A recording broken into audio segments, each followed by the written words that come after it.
એક વખત જંગલમાંથી મહારાજ આવેલા. એક ભગતની ઝૂંપડી હતી. એ ઝૂંપડીમાં આયા. ભગતે સારું સ્વાગત કર્યું કે મહારાજ આવો, મહારાજ આવો. પછી પ્રસાદ બનાવીને પણ જમાડ્યો.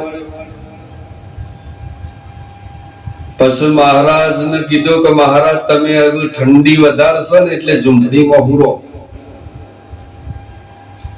આ મહારાજ બગડ્યા कि नहीं बच्चा,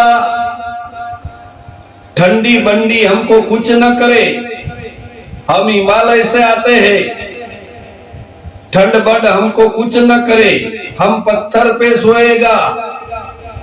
પેલો કે મહારાજ તો કાઠા થયા. હારું કે મહારાજ તમને ગમે આરામ કરો. સાહેબ મહારાજ પથ્થર ઉપર હુર્યા અને ભગત તો ઝૂંપડીમાં જઈને હુરી ગયો. સાહેબ રાતના 2 વાગ્યા ને બાપજીનું મોઢું અને ઢેચણ એક જેવું થઈ ગયું. બાપજીનો આમ ઠંડી વાપવા માંડી.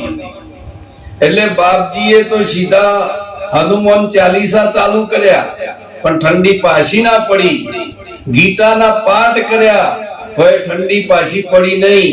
માતાજીના ભેડિયા ગાયા, તોય ઠંડી પાછી પડી નહીં. હવે ગરદણી ખબર પડી જાય કે હવે બાપજીને વાયસ આવી.